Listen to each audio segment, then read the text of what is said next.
Known around the world for its charming seaside village atmosphere, Cape Town and the Western Cape offer a unique combination of history. This is where Nelson Mandela was being kept when he was here. Nature. This is the Cape of Good Hope. Lots and lots of penguins. And adventure activities like nothing we've seen before. Oh my God! It jumped! So we're about to get down in the cage with the great white sharks. From sharks to sand dunes. Join us as we travel to the very end of this great continent in Travel with Kids Africa! I'm Nathan. And I'm Seamus. And we're Mom and Dad. We're traveling around the world discovering amazing countries, new cultures, and really wild experiences together. Come along with us as we learn all about our planet and about being together as a family. As we discover the wonders of the world, the wonders of nature, and sometimes wonder, what were we thinking in Travel with Kids? It started out as a supply post for the Dutch East India Company in the 1600s. Cape Town is the oldest city in South Africa. In the 1800s, many of the Dutch headed inland to set up farms, and then the Cape became a British stronghold.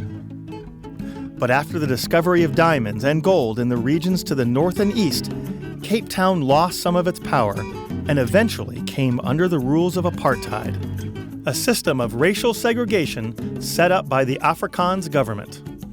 Laws were passed, and non-whites were forcibly moved from the city. Today, with apartheid gone, Cape Town is a peaceful place with tree-lined streets and laid-back beach towns, with people of all races living together. But the history of apartheid and those who worked to end it is easily accessible to visitors. On Robben Island, a small flat island just a few miles off the coast of Cape Town, visitors can see where those who fought against apartheid were held. The island's most famous resident, Nelson Mandela, was held here for most of his 27-year prison sentence. In fact, 3 of South Africa's last presidents served time here during apartheid. Visitors can take a ferry from the Victoria and Alfred waterfront, a touristy port area with shops, restaurants, entertainment, and rides. The ferry takes about 40 minutes to an hour and a half, depending on which boat you take. When we get to the island, we meet some local residents Penguin. and then load on a bus and get a tour of the island, including the rock quarry where Mandela and other political prisoners worked. It was here in a cave that many of the ideas for the new constitution were formed by Mandela and others while breaking rocks all day. In fact, our guide really does know the history firsthand. What did you get put in prison for? We were charged with high treason. We were arrested in 1984 under Section 29 of Internal Security Act. That is detention without trial. 10 months down the line, we were found guilty and sentenced to 30 years each. Can you describe a day in prison for you? And I was working in that kitchen when I was still staying in E section. So I will walk to the kitchen, help with washing the dishes, preparing for the next meal. After lock-up time at 4, I will concentrate on my books. I studied. But he says they didn't always have that many freedoms. The first prisoners fought for rights. Even their food and uniforms were subject to apartheid. The ones who do not have shoes on, who have short trousers and short sleeves, those are black prisoners. The Indians, the colored, or even the Chinese or the Asians were allowed to have socks on, shoes on, simply because they were not black people. Inside the prison, he shows us where the political prisoners were kept. In this prison, we have 7 sections all in all. 3 of those sections are single cell sections. B section was for the leaders of different organizations. We're always in here, that door always locked. And this section is the only section in this prison that didn't have running water. They were using bucket system. They were not allowed to go anywhere outside this section. But he says the prisoners found ways to get around the rules, including Nelson Mandela's vegetable garden. And that garden was also used as a hiding place. Like one of the things that was hidden right at the corner there, it was part of the manuscripts of the book called The Long Walk to Freedom, which was written by Nelson Mandela while he was here. The boys are shocked by the size of the cells. This is where Nelson Mandela was being kept when he was here. He didn't have a bed. He just slept on the floor, and there's no bathroom. And the reasons that the prisoners were locked up here. During apartheid, you could be locked up for what you believe in. And you sleep in these tiny little cells. You were kept here for years. And your family could barely ever visit. Not many people escaped. But our guy did get to escape in a way when apartheid ended in the early 1990s. That was the happiest day of my life. I was supposed to spend 30 years here, to spend 5.5, and all of a sudden I'm going home. I was a very happy man. All right, thank you. You're welcome, Mom. Back at the V&A waterfront, we're greeted by some locals. There's just seals down there. There's a little hole up there, and they came up here themselves. After that history lesson, we're ready for some fun, and the kids are eager to discover Cape Town's other underwater creatures. So we head to Two Oceans Aquarium, right here on the dock, for a sneak peek of what's under the surface around the Cape. Dory! Oh, but there's more than that here. The waters around Cape Town are known for their penguins, ragged-toothed sharks, and some slightly bigger relatives. But we will have to wait for another day to see great whites, as there's none in captivity here. She's coming at me. The aquarium is lots of fun with touch pools, good conservation information, and several feeding times where visitors can see the animals in action. The kids especially enjoy watching the divers in the shark tank. Getting any ideas?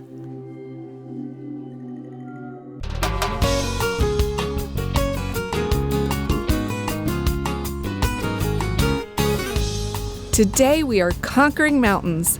First up, Cape Town's most famous one, Table Mountain. There are lots of hiking trails around and up Table Mountain, ranging from moderate to extreme. If you do decide to hike, be sure to pack in layers, as weather is extremely variable around the mountain. And let someone know where you'll be hiking. But we have lots of activity packed in later today, so we decide to take a tram to the top. Be prepared for long lines at the base. But what a ride! Well worth it. We're in a tram that rotates. The floor rotates so we could see a whole 360. The mountain rise is very steep, but it's flat on the top, hence the name Table Mountain. We're on Table Mountain, which is, it's a mountain and it just goes straight up and it's flat like a table. And when the clouds are on it, it's really cool because it looks like a tablecloth. That's very steep. Oh my gosh. Oh my! Whoa! Whoa! This is going really fast.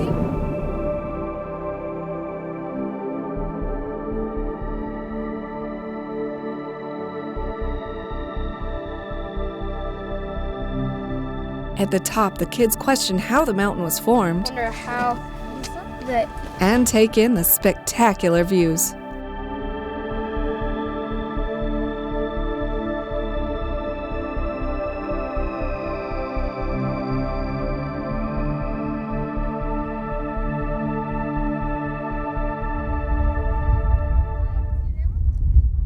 From tall, stony mountains to round, sandy mounds, we head out with downhill adventures to an area just north of Cape Town, known for its more adventurous activities, sandboarding.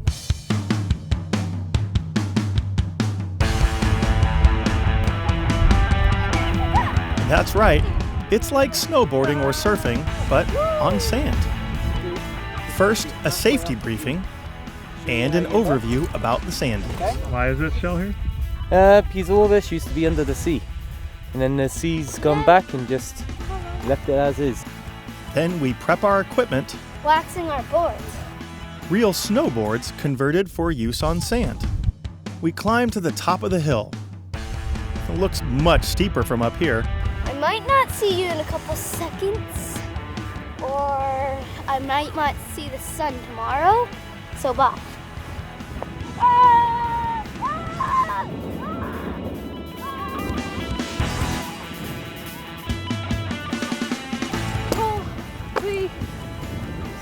Snickerdoodles.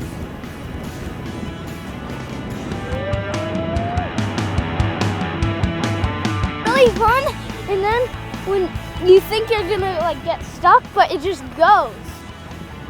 It's much easier than snow. After a couple practice runs and lots of wipeouts, we get the hang of it.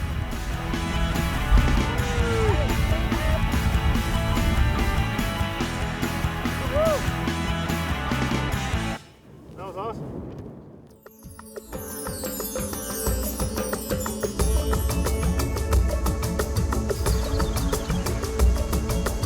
Today we are heading south of Cape Town to the famous Cape of Good Hope. We'll explore the Cape Peninsula before heading east on the edge of Africa to Hanspy. The Cape extends about 20 miles south of Cape Town and has long been a landmark for ships sailing from Europe to Asia. The scenery along the Cape is packed with dramatic vistas. Well, to the side we see ocean and mist and pretty good surfing waves. And at the tip, the Cape of Good Hope. We watch waves crashing in from the Atlantic. Or is it the Indian Ocean? This is the Cape of Good Hope, the most southwest point in all of Africa. Often thought to be the most southerly point in Africa, that title actually belongs to Cape Agulhas, a bit east of here. But the Cape of Good Hope and Cape Point are still must-see stops. It is near here where the Atlantic and Indian Oceans meet, and the waters are turbulent. The kids enjoy watching the waves crash onto the rocks. Watch this. See that rock? Oh, you can see this wave going towards that rock. Watch. It looks like a waterfall right there, but it's just the seawater coming down. Look, watch. See this? And watching animals, and finding little creatures on the beach. Snails. Yummy, yummy. But the Cape has far more famous animals to see along the way. The Cape has a resident baboon population that are famous for breaking into neighborhood homes and even smiling cute for tourist pictures. Oh, there's a baby on that. And while the baboons may look cute, remember they can be very aggressive, so don't get too close and definitely don't feed them, or they end up relying on food from tourists. They are fun to watch though, and their cute antics keep us very entertained. After a nice lunch, a feast of seafood found in the waters here, in a restaurant that feels like somewhere in Europe. The baboons don't get in here and eat my fish and chips. Oh wait, there's one. And some conversation about language differences in Africa. Or is it London? What is corn on the cob? Tamili, What's ketchup? tomato sauce. What about French fries? They're known as chips. Tomato. Potato. We meet the other famous residents on the Cape. They're a bit more formal and dress in black ties for tourists.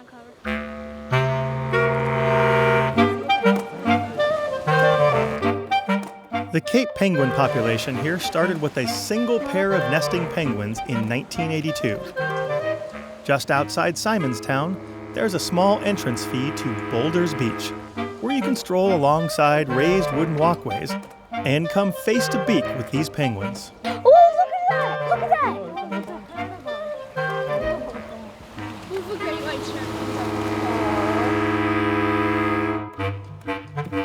Lots and lots of penguins, little penguins, big penguins. They're like penguins of Madagascar, but different. A lot different. We're on this beach with like 50 penguins, and there's one right here. They're South African penguins, so they're only found in South Africa and Namibia. African penguins are endangered, with just about 40,000 left in the world. The penguins that have stripes on them are adults. The ones that don't are kids. If they're big and puffy like a rat, they're babies. Oh, there's a really small baby over there. It's a baby penguin. They also have spots on their belly. Each pattern of spots is different, like a fingerprint. And spend lots of time in the water. They can swim about 40 miles an hour and dive as deep as 300 feet. If you feel like taking a dip, you can swim with the penguins at certain times of the year. We're here in winter, so it's a bit cold. Kayaking is another option to see them out in the ocean. But penguins aren't the only endangered animals that ply these waters. At the Save Our Seas Center, we learn about the world's largest predatory fish on Earth, the great white shark. The kids examine jaw skeletons. That is a fossilized great white. It's really very, very old. And the boys are impressed by an even older and bigger cousin. This is the tooth of a prehistoric shark called the megalodon, or megatoothed shark. It ate whales like modern sharks eat fish. This is the biggest shark in the whole entire world, but it's extinct right now. Glad that guy's not around anymore. Great whites are just big enough. And this is the great white's biggest tooth. And this is a bull shark's smallest tooth. As we examine the teeth, he explains how sharks use their teeth to hunt. Rows and rows and rows. And they keep growing, right? Of spare teeth. Yeah, they keep coming. It varies from one kind of shark to another, but generally you're looking at about every 30 days, new teeth. They literally fold forward, exactly as you've said, yes. So if you look carefully, you'll see there's a serration, a little bit like on a steak knife. A shark. Oh my gosh! Bleeding. Good thing there's not a great white nearby. They can sense blood from up to 3 miles away. But lucky for us, humans are not on the menu. In fact, great whites have gotten a very bad rap. Have you ever seen a great white shark? I've seen great white sharks when I've been out on the boat with scientists, and it's wonderful seeing them from the boat. But he's seen them even closer while surfing. Probably about 3 meters away from me, and came right up to me and just turned off and kept going.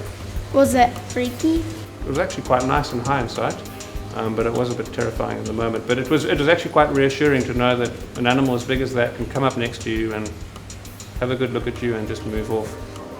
He tells us that lots of people come to this area to get in the water with the great whites. In cages, of course. And I see an idea spark in the boy's mind. Guess I know what we're doing in Hansby.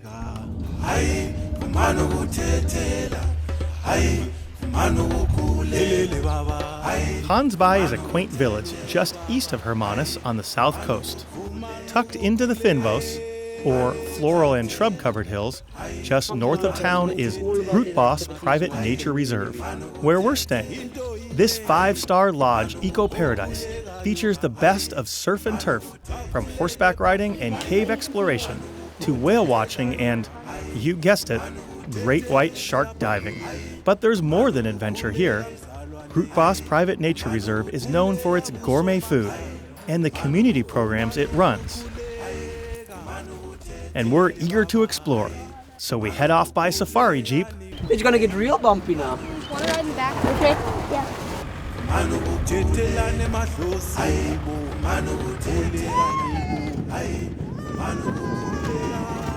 To the Gardens, home of Growing the Future, a life skills college established here by the owners of the resort. This is where we take 8 ladies out of Stanford, and we take different crops and things, and we teach them how to grow with crops, how to work it, how to produce it, and how to do it sustainably through the year. But when somebody places that idea into your head, you get a new idea and you get new ways of doing things, and you start thinking, and it helps the communities a lot, and it helps individual people because they go out and find better things and better jobs and everything for themselves. And the kids dig in with the farmers straight away. Through the program, these women learn to grow and sell crops, and they are sent to other villages to teach them. I'm going to give lectures to the people in my community back in Stanford soon, so yeah, I will learn them what I learned here, and so on we can build a safer community. What you learned here, you're gonna go and tell them how to garden and plant and stuff? Yeah, and how to produce the food, yeah. And she starts by teaching the boys how to plant. That as well. Close it very gently and leave it there, like that. I just planted a potato. Grow strong. What does these grow? Beetroots. So is this gonna be decomposing stuff? Yes, it can. We leave it on the ground like this. Alfalfa, very good for the soil. What they do is decomposing all this stuff. What we forget here, they like decomposes that and turning it into compost again. Microorganisms. They help pick vegetables for the kitchen. Yeah, I filled up my bag. See? and stop to eat a few.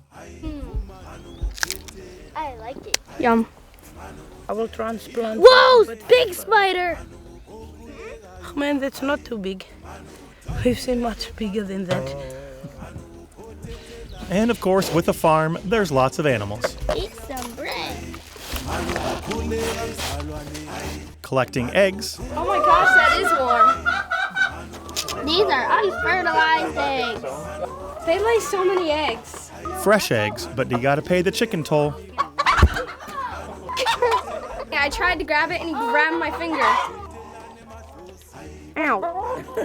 And then they take the produce and they go and sell it. So they've got people they're already selling to. One of their biggest clients is the Group Boss Lodge, who buys the organic produce from these farmers to cook for us. So it's not like we're trying to give them one skill, but we're trying to give them the idea to create more skills. And it's working quite good.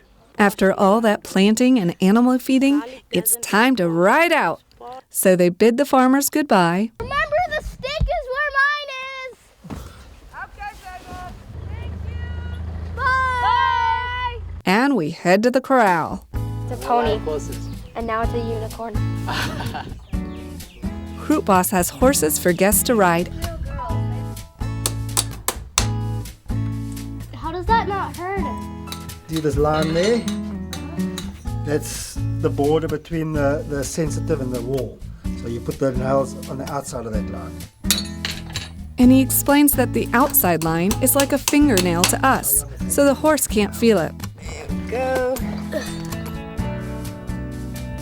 And then we saddle up, English saddle style of course, Horn. Where's my horn? and ride out over an old airstrip and through the spectacular flowers of the Fynbos. Or the lunch buffet for the horses. Do they like those berries on the bush? And when we get back to the stables, it's time for dessert. For the horses, that is. It sounds weird because it sounds like I'm picking flowers for my horse, but they eat them. And the boys discover one other cute, cuddly creature on the farm. Okay, here's some food for you. And here's some food for you, Nathan. Bunnies, bunnies. This is so cool. You can feel its heartbeat. It's so fast.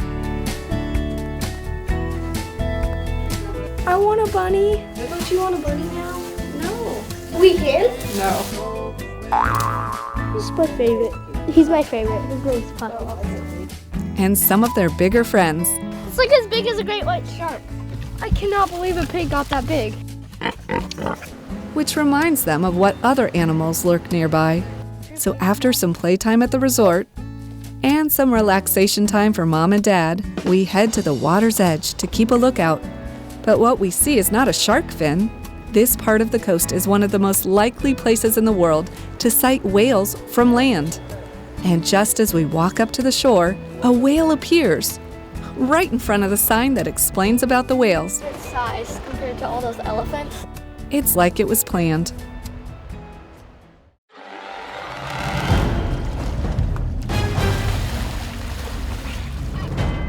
Today is the big day. We're heading out with a group called Marine Dynamics to see if we have the nerve to hop in a cage surrounded by great white sharks. We get a briefing where guide Nicholas tells us that great white sharks have a bum reputation. Movies such as Jaws, these thrill-seeking movies have really put great white sharks in particular in quite a bad spotlight. Nicholas assures us that shark cage diving is quite safe. In fact, he says we're more likely to die from being hit by a falling coconut than by a great white shark bite. And he says it's appropriate for all ages and skill levels. It's a family thing. The youngest, guest we had in the cage was probably around 5 years old. The oldest was 85. And Marine Dynamics is not just a tourist guiding company. They are conducting actual scientific research. Actually documenting and constantly doing research. But of course, we try to make it fun for you as the client by showing you these amazing animals. And quite tremendously, some of even the smaller sharks have moved all the way up the west coast, up till Namibia, turned around, came back. Nicole was a large female that actually shot all the way down to Australia.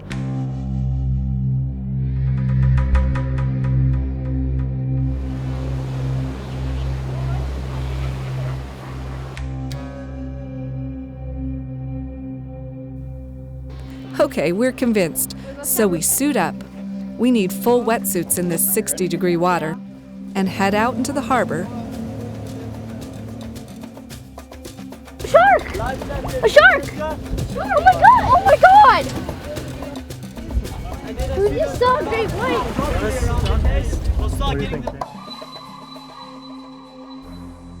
And after watching the seals frolic, we head away from the shore and get a closer look at the main attraction. It's huge. Oh my god! Oh! It jumped! Oh! Did you see its teeth? The moment of truth arrives. Why are we going down in with them? We're crazy. Is it cold? No. Here we go.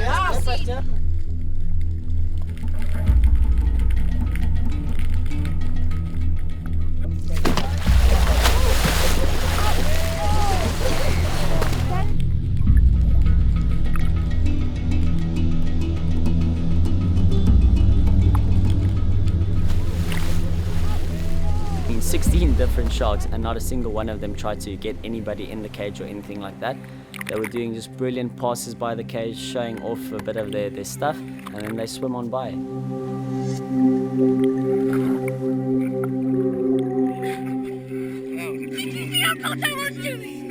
We just use their natural curiosity to show them to the people. By showing the people how beautiful these animals are, we're trying to dispel this rumor that there are these beasts that will literally slaughter anything in the water, and showing them actually for the beautiful animals that they are. All they care about is the food. They don't attack people because they're angry unless you make them angry, but they're not, I mean, they're dangerous, but you shouldn't be afraid of them. Yeah, they have big teeth. But this is pretty crazy. It's a good experience. It's really fun. I loved it. It was really crazy.